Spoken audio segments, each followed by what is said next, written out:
cadets, myself, Lieutenant Veenam Saxena, 8 UP Girls Battalion, Bareilly. आज हम start कर रहे हैं हेल्थ एंड हाइजीन टॉपिक, जिसमें हम यहाँ स्टडी करेंगे structure and function of human body. सबसे पहले हम स्टडी करेंगे cell, tissue, organ and organ system के बीच क्या रिलेशनशिप होता है। Cell is the smallest unit of the body. Cell में सेल मेम्ब्रेन, न्यूक्लियस तथा साइटोप्लाज्म पाया जाता है। साइटोप्लाज्म न्यूक्लियस व सेल मेम्ब्रेन के बीच में पाया जाने वाला फ्लूइड मैट्रिक्स है। साइटोप्लाज्म में बहुत सारे सेल ऑर्गेनेल्स पाए जाते हैं, जैसे mitochondria, Golgi bodies, endoplasmic reticulum etcetera. अब हम बात करते हैं टिश्यू की। A group of cell working together to perform a specific function is called tissue. यहाँ पर आप 4 टाइप के टिश्यूज को देख पा रहे हैं, जिसमें सबसे पहले मेन 4 टाइप टिश्यूज में आता है इपिथेलियल टिश्यू। इनमें जो सेल्स होती हैं ये फ्लैट व सिंगल न्यूक्लिएटेड होती हैं। इपिथेलियल टिश्यू किसी भी अनएक्सपोज्ड बॉडी सरफेस पर कवरिंग इपिथेलिया की तरह से पाया जाता है। कनेक्टिव टिश्यू में डिफरेंट टाइप के फाइबर्स होते हैं और साथ में डिफरेंट टाइप की सेल्स होती हैं। कनेक्टिव टिश्यू पैकेजिंग टिश्यू की तरह बॉडी में पाया जाता है। इसी टाइप से हम अगले अपने टॉपिक में डिटेल में पढ़ेंगे कि मसल टिश्यू क्या है एंड नर्वस टिश्यू क्या है। अब हम बात करते हैं ऑर्गन की। A group of tissues working together to perform a specific function is called organ. Organs are more complex than tissues. यहाँ इस स्लाइड में आप कुछ ऑर्गन्स को इंडिविजुअली देख पा रहे हैं, जिनमें से आप एनलार्ज व्यू में देख पा रहे हैं, जैसे main organ stomach, heart and lung. इसी तरीके से बहुत इंपॉर्टेंट ऑर्गन्स हमारी बॉडी में होते हैं, जैसे यहाँ आप देख पा रहे हैं इंटेस्टाइन, पेनक्रियाज एटसेट्रा। अब बात करते हैं ऑर्गन सिस्टम की। An organ system is a group of organs that work together as a biological system to perform one or more function.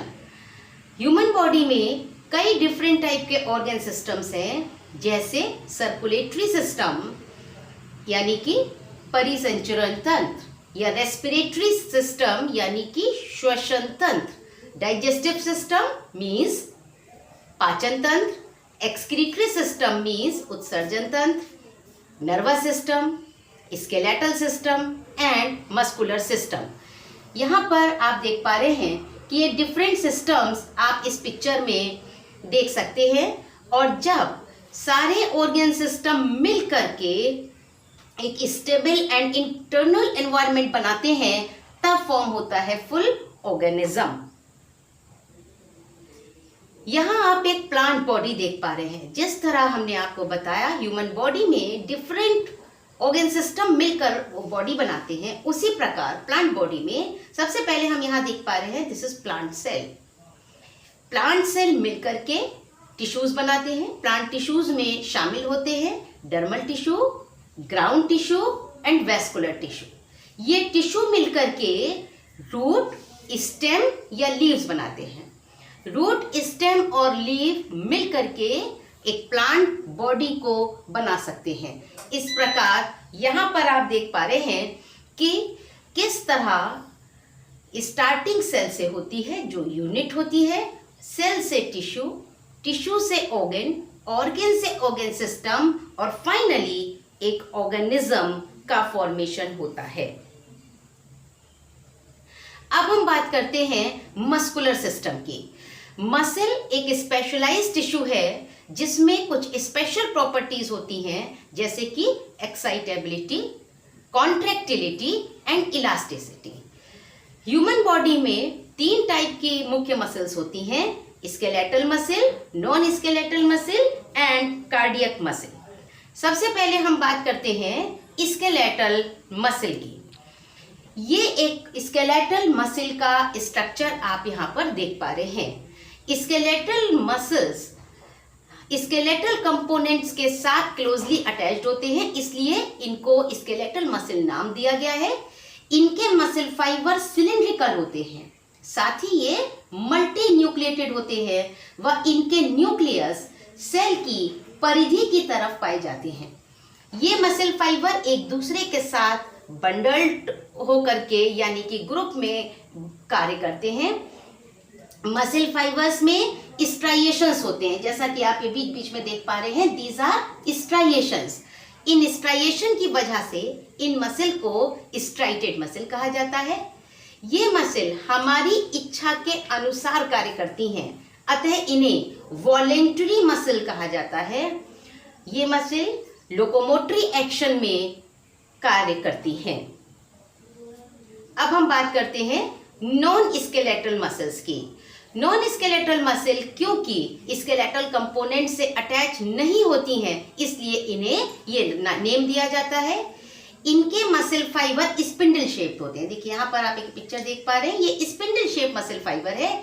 Her muscle fibre के अंदर आप एक न्यूक्लियस देख पा रहे हैं, अतः ये सिंगल न्यूक्लिएटेड होती हैं।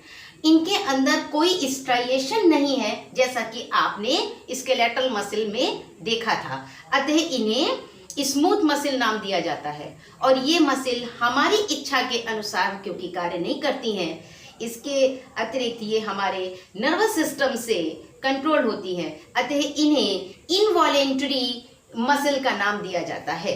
ये हमारे कॉन्शियस कंट्रोल में कार्य नहीं करती हैं। ये मसल फाइबर विसरल ऑर्गन की लाइनिंग में पाई जाती हैं। कार्डियक मसल्स एक्सक्लूसिवली हार्ट में पाई जाती हैं। इनके मसल फाइबर सिलिंड्रिकल, ब्रांच्ड और सिंगल न्यूक्लिएटेड होते हैं। यहाँ आप देख पा रहे हैं ये एक मसल फाइबर है, लेकिन इनकी जो ब्रांचेस हैं ये एक दूसरे से एंड टू एंड जुड़ी होती हैं। तो बीच बीच में आप ये कुछ लाइंस देख पा रहे हैं, इन्हें कहा जाता है इंटरकैलेटेड डिस्क। ये फ्यूजन पॉइंट पर इंटरकैलेटेड डिस्क के द्वारा आपस में मसल फाइबर जुड़ करके नेटवर्क के रूप में प्रेजेंट होती हैं। ये हार्ट पंपिंग में और बॉडी में ब्लड सर्कुलेशन में हेल्प करती हैं। अतः मसल्स हमारी बॉडी का लगभग टोटल वेट का आधा पार्ट बनाती हैं। Muscle tissue is composed of cells that have the special ability to shorten or contract in order to produce movement of the parts of the body. Voluntary muscles are involved in locomotory action of the body. अब हम बात करते हैं अपनी body के skeletal system की। Human body में आप यहाँ देख पा रहे हैं कि सबसे पहले पूरे ह्यूमन बॉडी के स्केलेटल सिस्टम को हम दो पार्ट्स में बांट सकते हैं।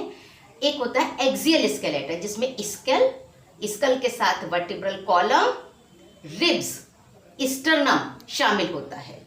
उसके बाद दूसरा आता है appendicular skeletal system. Appendicular skeletal system में fore limb and hind limb, ये हाइंड लिम्ब है यानी पैर, उनकी बोन्स, फोर लिम्ब यानी कि हाथ, उनकी बोन्स शामिल होती हैं।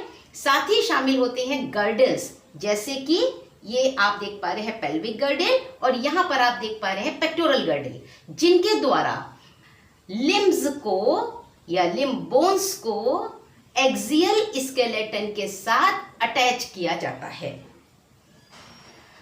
तो हम बात करते हैं what is skeletal system. Skeletal system consist of a frame of bones and few cartilage. Bone and cartilage are specialised connective tissue. Human body में 206 बोन्स होती हैं और कुछ कार्टिलेज होती हैं। स्केलेटल सिस्टम में दो पार्ट, जैसा कि मैंने अभी आपको डायग्राम में बताया था, axial skeleton and appendicular skeleton.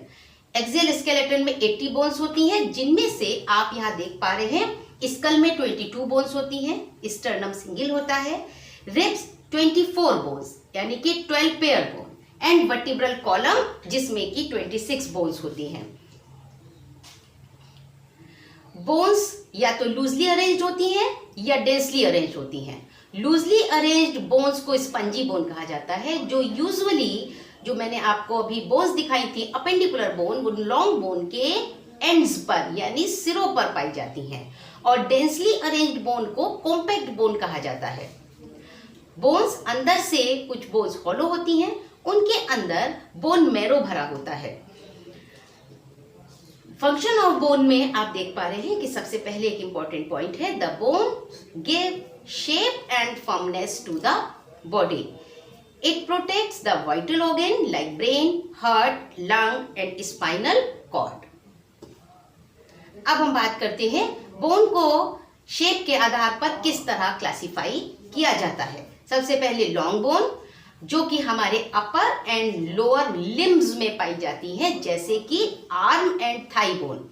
याद रखिएगा cadets, thigh bone human body की लार्जेस्ट बोन होती है। इसके बाद आती हैं शॉर्ट बोन्स। ये छोटी बोन्स हैं जो कि कलाई यानी एंकल और रिस्ट, इनके बोन्स को शॉर्ट बोन्स कहा जाता है। फ्लैट बोन्स हमारे स्कल में पाई जाती हैं। ये चपटी तथा प्लेट लाइक बोन्स होती हैं। इर्रेगुलर बोन्स इर्रेगुलर शेप्ड होती हैं, जैसे वर्टिब्री की बोन इर्रेगुलर शेप्ड होती हैं। अगर बोन्स टेंडोन के मॉडिफिकेशन से बनती हैं तो उन्हें सिस्मॉइड बोन कहा जाता है, जैसे कि knee cap bone sesamoid bone है। ये फंक्शन ऑफ स्केलेटल सिस्टम है। जैसे ये skeletal system gives rigidity to the body, it provides attachment for the muscle, helps in movement of the body, protects vital structure जैसे heart, lung and brain, and red blood cells are produced in bone marrows. ये cadets आपके लिए assignment है। आपको यहाँ पर कुछ fill in the blanks दिए गए हैं, जिन्हें आप इस लेक्चर को सुन करके पूरा करिए। साथ ही यहाँ पर आप नीचे देख पा रहे हैं कुछ क्वेश्चंस हैं, इन्हें आप मेरे लेक्चर को पूरा सुन करके सॉल्व करिए।